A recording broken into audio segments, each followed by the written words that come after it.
Company का छठा chapter financial statement चल रहा है और फाइनेंशियल स्टेटमेंट में मैंने स्टार्ट किया था बैलेंस शीट से, क्योंकि ये चैप्टर ऐसा है जो पूरा चैप्टर बैलेंस शीट और P&L स्टेटमेंट, क्योंकि फाइनेंशियल स्टेटमेंट में आपके दो मुख्य स्टेटमेंट होते हैं, एक आपके बैलेंस शीट होता है और एक P&L स्टेटमेंट, और दोनों इसमें मेन है।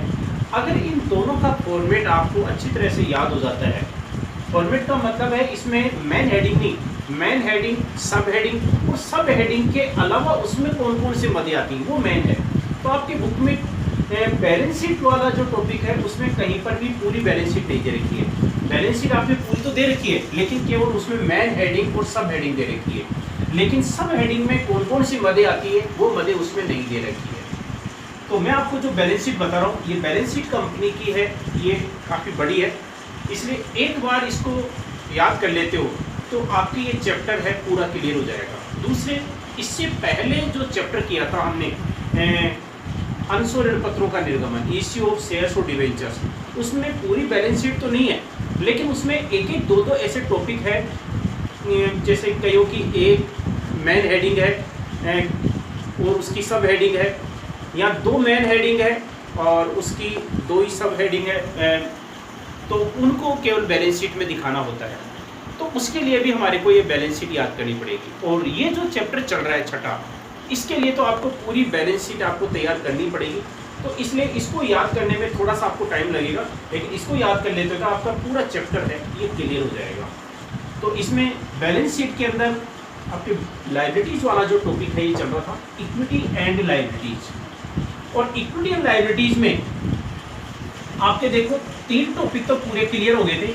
Share holder fund, share holder fund में आपके जो तीन सब हेडिंग आती है उनके बारे में मैंने पूरा डिटेल से बता दिया था कि कौन कौन सी आती है और उसमें कैसे दिखाते हैं। दूसरा, share application money pending allotment, ठीक है, ये टॉपिक बता दिया था। तीसरा, नॉन करंट लायबिलिटीज, गैर चालू दायित्व। नॉन करंट लायबिलिटीज है, इसमें जो सब हेडिंग आती है वो कौन कौन सी आती है, और उस सब हेडिंग में जो मदें आती है, कौन कौन सी मदें आती है उनके बारे में मैंने आपको बता दिया था। तो तीन हो गए थे। चौथा, इसमें है आपके मेन हेडिंग करंट लायबिलिटीज। तो ये लायबिलिटीज का लास्ट पॉइंट है, यानी कि लास्ट इसकी मेन हेडिंग है करंट लायबिलिटीज। और करंट लायबिलिटीज यानी कि चालू जो दायित्व है, इसमें भी क्या है, आपके जो दो सब हेडिंग है इनके बारे में मैंने आपको बता दिया था। देखो, पहला इसमें बताया था शॉर्ट टर्म बोरोविंग, यानी कि अल्पकालीन उधार, जिसमें हम अल्प समय के लिए, शॉर्ट टर्म के लिए हम जो लोन लेते हैं, बैंक से कोई लोन लेते हैं, बैंक को ओवरड्राफ्ट होता है, यानी कि ऐसे ऋण जो एक वर्ष के भीतर हमारे को भुगतान करने हैं, ऐसे जो ऋण होते हैं वो शॉर्ट टर्म बोरोइंग में आते हैं। तो इसके बारे में मैंने आपको बता दिया था। और दूसरा आपके ट्रेड पेएबल्स, ठीक है, व्यापारिक देयताएं।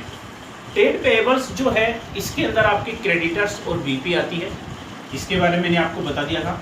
अब देखो आपके इसका तीसरा पॉइंट, तो तीसरी इसकी सब हेडिंग है अदर करंट लायबिलिटीज, अन्य चालू दायित्व। अदर करंट जो लायबिलिटीज है इसमें देखो कौन कौन सी मदें आती है। तो ये मदें हैं आपके मेन है, क्योंकि ये जो सब हेडिंग है ये तो आपके बुक में भी दे रखी है, फॉर्मेट जो दे रखा है पूरा, लेकिन ये जो मदें दे रखी है ये नहीं दे रखी है।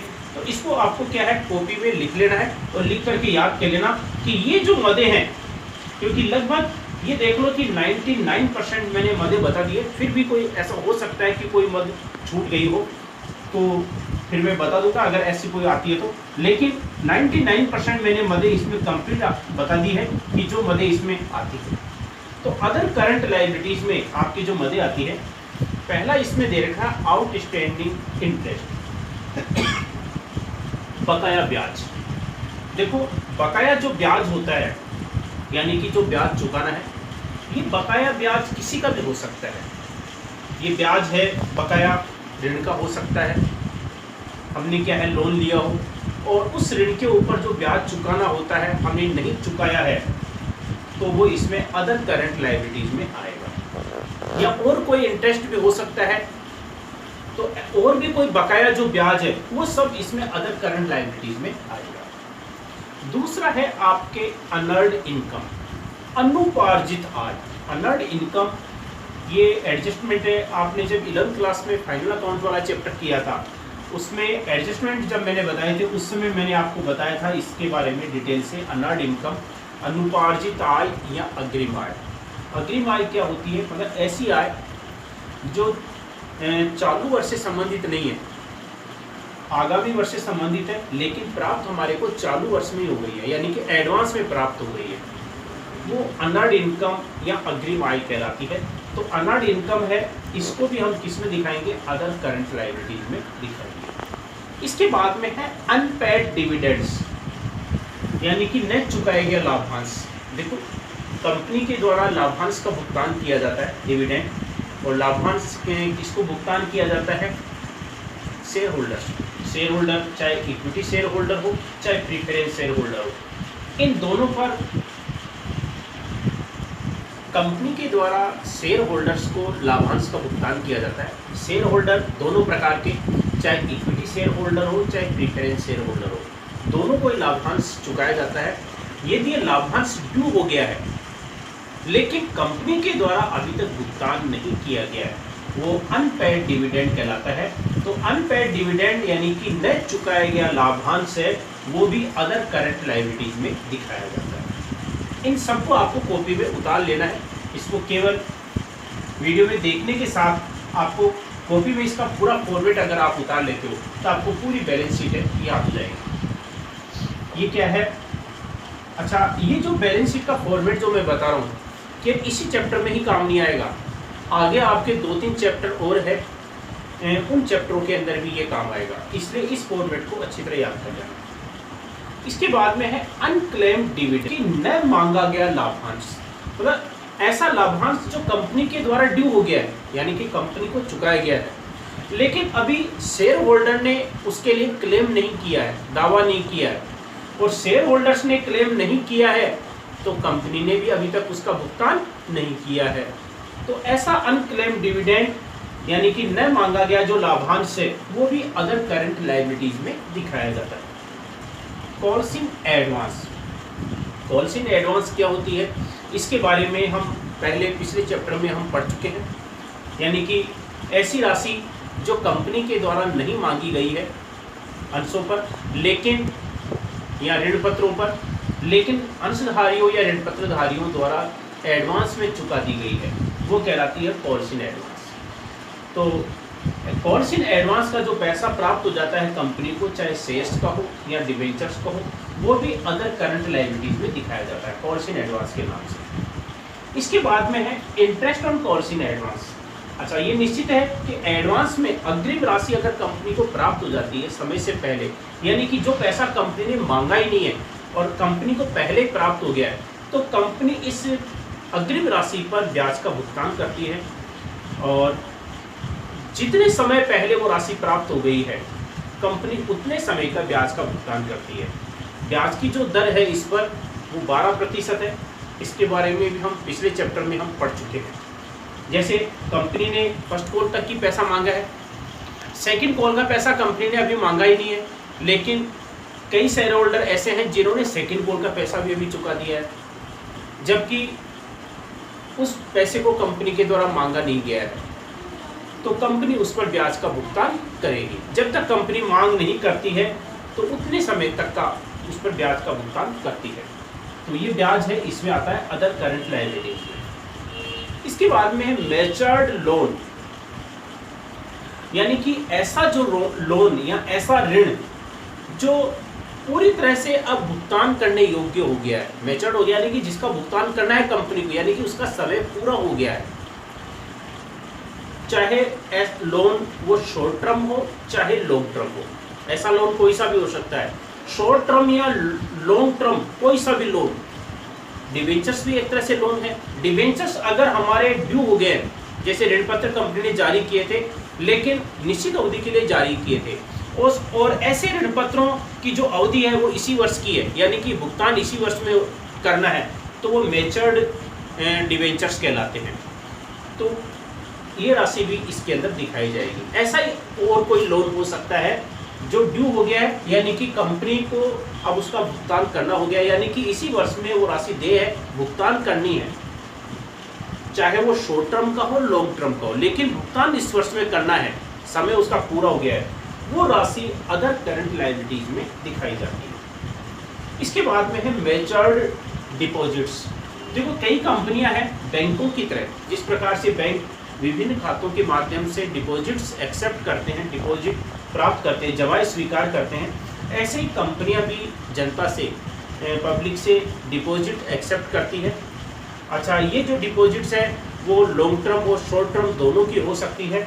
तो अगर ये भी मैच्योर हो गई है, यानी कि इनका भी समय पूरा हो गया है, राशि देय हो गई, यानी कि भुगतान करना है इसी वर्ष में, तो वो राशि भी हम अदर करंट लायबिलिटीज में दिखाते हैं। आउटस्टैंडिंग इंटरेस्ट ऑन लोन, और बकाया ब्याज ऋण के ऊपर, ऋण है उस ऋण के ऊपर जो ब्याज है अगर बकाया है तो उसका भी हम जो भुगतान हमने नहीं किया है उसको भी हम अदर करंट लायबिलिटीज में दिखाते हैं। तो ये आपके करंट लायबिलिटीज जो मेन हेडिंग है, इसकी तीसरे नंबर की सब heading other current liabilities, other current liabilities में आपके ये मदे आती है। तो इसके 3 पॉइंट हो गए करंट लायबिलिटीज के। अब इसका चौथी इसकी सब हेडिंग देखो करंट लायबिलिटीज की। देखो करंट लायबिलिटीज में जो आपके मेन हेडिंग है, इसकी 3 सब हेडिंग के बारे में मैंने आपको बता दिया, short term borrowing, trade payables और अदर करंट लायबिलिटीज। इन 3 सब हेडिंग के बारे में बता दिया था। इन तीनों सब हेडिंग में कौन कौन सी मदें आती है उनके बारे में बता दिया था। अब देखो इसकी चौथी सब हेडिंग है short term provision. Short term जो प्रोविजन है इसमें कौन कौन सी मदें आती है वो देखिए। इसमें पहला आपके दे रखा है इसमें प्रोविजन फॉर एम्प्लॉइज बेनिफिट्स। देखो कर्मचारियों के कल्याण के लिए, सुविधा के लिए, उनकी सहायता के लिए कोई प्रोविजन बनाया जाता है, तो ये क्या है, लॉन्ग टर्म और शॉर्ट टर्म दोनों आता है। तो लॉन्ग टर्म का मैंने पहले बता दिया था, वो नॉन करंट लायबिलिटीज में आता है। नॉन करंट आपके लॉन्ग टर्म जो प्रोविजन होता है उसके अंदर। और शॉर्ट टर्म के लिए ऐसा कोई प्रोविजन बनाया जाता है कर्मचारियों के बेनिफिट के लिए, उनकी सहायता के लिए या सुविधा के लिए, तो ऐसा प्रोविजन है वो शॉर्ट टर्म प्रोविजन में आता है। दूसरा आता है प्रोपोज्ड डिविडेंड, प्रस्तावित लाभांश। प्रस्तावित लाभांश यानी कि ऐसा लाभांश जिसकी कंपनी के द्वारा घोषणा कर दी गई है लेकिन कंपनी के द्वारा अभी तक उसका भुगतान नहीं किया गया है, वो प्रोपोज्ड डिविडेंड, प्रस्तावित लाभांश कहलाता है। तो प्रोपोज्ड डिविडेंड है, ये भी आपके शॉर्ट टर्म प्रोविजन में आता है। इसके बाद में आता है प्रोविजन फॉर टैक्स। टैक्स के लिए प्रोविजन बनाया जाता है क्योंकि गवर्नमेंट को टैक्स कितना लेना है कंपनियों से, तो गवर्नमेंट टैक्स की गणना अलग से करती है, इनकम टैक्स डिपार्टमेंट ये काम करता है। लेकिन खुद कंपनी भी ये टैक्स डिसाइड करती है, टैक्स की गणना करती है, टैक्स कैलकुलेट करती है कि उसकी टैक्सेबल इनकम है वो कितनी है, कर योग्य आय कितनी है, और उस टैक्सेबल इनकम पर उसका जो टैक्स है वो कितना बनता है और गवर्नमेंट को उसको कितना भुगतान करना है, उसके लिए पहले से ही प्रोविजन बना लिया जाता है। तो टैक्स के लिए ऐसा जो प्रोविजन बनाया जाता है उसको भी हम शॉर्ट टर्म प्रोविजन में दिखाते हैं। इसके बाद में आता है प्रोविजन फॉर डाउटफुल डेब्ट्स, डूबत ऋणों के लिए आयोजन। इसके बारे में हम पहले पढ़ चुके हैं, फर्म जब पार्टनरशिप वाला जो टॉपिक किया था उसमें भी हम पढ़ चुके हैं। डूबत ऋणों के लिए आयोजन बनाते हैं, मतलब डाउटफुल यानी कि जिसका पैसा डूबने की संभावना है, निश्चित नहीं है, जो पैसा डूबने की संभावना है, डूब सकता है, उसके लिए हम प्रोविजन बनाते हैं। और ये क्या है, शॉर्ट टर्म ही होता है, ये कभी भी लॉन्ग टर्म का नहीं होता है क्योंकि हर वर्ष इस प्रकार का प्रोविजन बनाया जाता है, इसलिए ये शॉर्ट टर्म होता है। और करंट लायबिलिटीज आपके जो मेन हेडिंग है उसको शॉर्ट टर्म प्रोविजन में, यानी कि इसकी जो सब हेडिंग है शॉर्ट टर्म प्रोविजन, उसमें दिखाया जाता है। तो ये शॉर्ट टर्म प्रोविजन में आपके ये मदे आती है। तो अब आपके देखो इक्विटी और लायबिलिटीज की जो मदे हैं वो कंप्लीट अपने हो चुकी है। तो मेन हेडिंग और सब हेडिंग कौन कौन सी आती है, तो मेन हेडिंग इसकी इक्विटी लायबिलिटीज की 4 होती है, share holder fund, share application money pending allotment, non current liabilities और करंट लायबिलिटीज। अब इसमें सब हेडिंग कौन कौन सी होती है और उसमें कौन कौन सी मदें दिखाई जाती है उनके बारे में मैंने आपको बता दिया, ठीक है। अब इसके बाद में जब लायबिलिटीज वाला जब टॉपिक है ये कंप्लीट हो जाता है, सारी मदें हम दिखा देते हैं, तो इन सब का क्या करते हैं, मदों को लिख करके हम यहाँ पर इसका टोटल लगा लेते हैं, ठीक है। और टोटल लगा करके इसको करंट ईयर का है तो करंट ईयर के अंदर इसको दिखा देते हैं, करंट ईयर में दिखा करके इसका टोटल लगा लेते हैं। या इसका मतलब है कि लायबिलिटीज का टोटल इतना है। लायबिलिटीज का जब यहाँ पर टोटल कर लेते हैं, इसके बाद में फिर एसेट्स की जो मदें हैं वो इसके बाद में इसके नीचे स्टार्ट होती है। तो अभी निश्चित है कि एसेट्स का जो टोटल है वो भी लायबिलिटीज के बराबर ही आता है। तो लायबिलिटीज की मदों का जब टोटल लगा लेते हैं तो उसके बाद में एसेट्स की मदें आएगी और उसकी भी सारी मदों का फिर नीचे टोटल लगाते हैं तो उसका टोटल भी इस लायबिलिटीज के बराबर ही आएगा। तो इस प्रकार पहले लायबिलिटीज और इसी के नीचे एसेट्स की मदें दिखाई जाती है, इसीलिए ये बैलेंस शीट का वर्टिकल फॉर्मेट कहलाता है। और हमने उससे पहले जो पार्टनरशिप में हमने जो पढ़ा था वो हॉरिजॉन्टल वाला फॉर्मेट था जिसको हम अकाउंट फॉर्म भी बोलते हैं। तो लायबिलिटी इक्विटी लायबिलिटीज वाला कंप्लीट हो गया आपने। अब इसके बाद में हम एसेट्स वाली जो मदें हैं वो कौन कौन सी आती है वो देखिए। अब देखो आपके लायबिलिटीज के बाद में एसेट्स, तो लायबिलिटीज के नीचे चालू हो जाता है एसेट्स का बी। ए पार्ट के अंदर इक्विटी और लायबिलिटीज आ गया और बी पार्ट के अंदर आपके एसेट्स आ गया।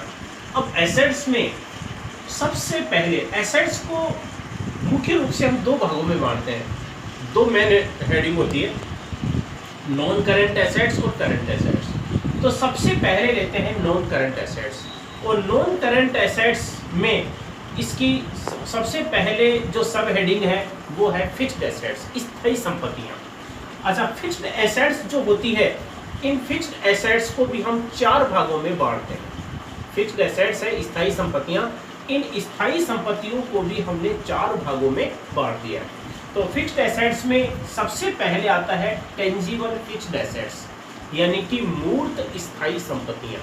टेंजिबल फिक्स्ड एसेट्स जिसको हिंदी में मूर्त स्थायी संपत्तियां क्या होती है, यानी कि ऐसी स्थायी संपत्तियां जिनको हम आंखों से देख सकते हैं, छू सकते हैं, महसूस कर सकते हैं, वो टेंजिबल फिक्स्ड एसेट्स कहलाती है। जैसे plant and machinery, furniture, land and building, ठीक है। ये सब ऐसी संपत्तियां हैं जिनको सब आंखों से देख भी सकते हैं, महसूस भी कर सकते हैं, छू सकते हैं। अदर इक्विपमेंट, और कोई उपकरण जो लॉन्ग पीरियड के लिए हमारे काम आते हैं, या व्हीकल, गाड़ी वगैरह, कोई भी ऐसा कोई वाहन जो व्यापार में कंपनी में काम आता है, वो व्हीकल पर्सनल यूज में आने वाला नहीं। इसमें केवल वो व्हीकल ही दिखाए जाते हैं जो व्यापार में काम आते हैं। यानी कि हम कंपनी की बैलेंस शीट बना रहे हैं तो कंपनी के जो भी व्हीकल है जो कंपनी के काम में आते हैं वो व्हीकल, कोई भी ऐसी गाड़ी है वो इसमें। तो ऐसा कोई भी इक्विपमेंट, ये संपत्तियां ऐसी होती हैं कि ये लॉन्ग पीरियड के लिए काम आती है। इनका समय जो है 1 साल से ज़्यादा समय के लिए होता है, 2 साल, 3 साल, 5 साल, तो लंबे टाइम के लिए चलने वाली संपत्तियां होती हैं, इसीलिए हम इनको बोलते हैं फिक्स्ड एसेट्स। तो फिक्स्ड एसेट्स में आपके पहली आ गई आपके टेंजिबल फिक्स्ड एसेट्स, मूर्त स्थायी संपत्तियां जिनको हम देख सकते हैं। तो ये मूर्त संपत्ति में आपकी plant machinery, furniture, land and building, other equipment, कोई भी ऐसा उपकरण, बड़ी कोई मशीन वगैरह या किसी भी काम में आने वाला, चाहे वो ऑफिस में काम में आ रहा हो या फैक्ट्री में काम आ रहा हो, एंड व्हीकल, ये टेंजिबल में आ गए। इसके बाद में आता है इनटेंजिबल एसेट्स, अमूर्त संपत्तियां। अमूर्त संपत्तियां यानी कि ऐसी संपत्तियां जिनको हम आंखों से देख नहीं सकते, छू नहीं सकते, केवल उनका मूल्य होता है, केवल व्यापार के जो प्रॉफिट है वो बढ़ रहे हैं, व्यापार उससे लाभ कमा रहा है, केवल उसके आधार पर इनका मूल्यांकन किया जाता है। जैसे गुडविल, पेटेंट, ट्रेडमार्क, कॉपीराइट, ये चारों संपत्तियां ऐसी होती है जिनको हम देख नहीं सकते आंखों से, केवल इनका मूल्यांकन किया जाता है। ये किस में आता है?